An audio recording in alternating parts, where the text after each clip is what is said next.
Welcome to our channel. Today we how to reduce short selling risks with BlackRock, full guide step by step clearly. Identify your investment goals and risk tolerance before engaging in short selling. Research the companies you're interested in short selling to understand their fundamentals. Examine market trends and economic indicators that may impact stock performance. Utilize BlackRock's market insights and analyses to make informed decisions. Consider using BlackRock's risk management tools to evaluate potential short selling risks. Diversify your portfolio to mitigate the impact of losing trades. Set clear stop-loss limits on your short positions to minimize losses.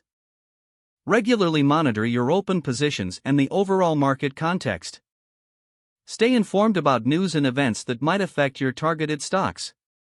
Use options strategies, such as puts, for additional hedging against risk.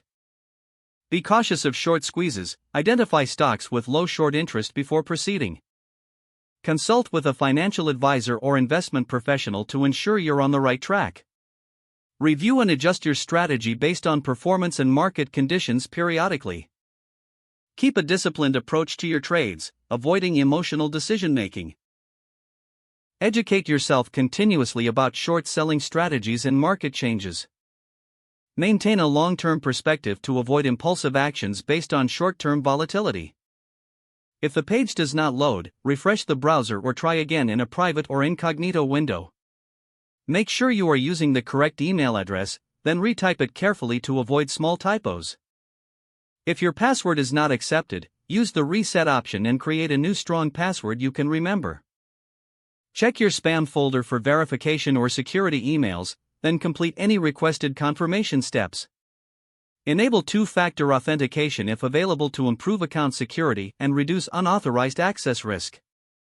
After signing in, review your profile details so your contact information and settings are accurate and current. If you see an error message, note it down and try again after restarting your device and internet connection.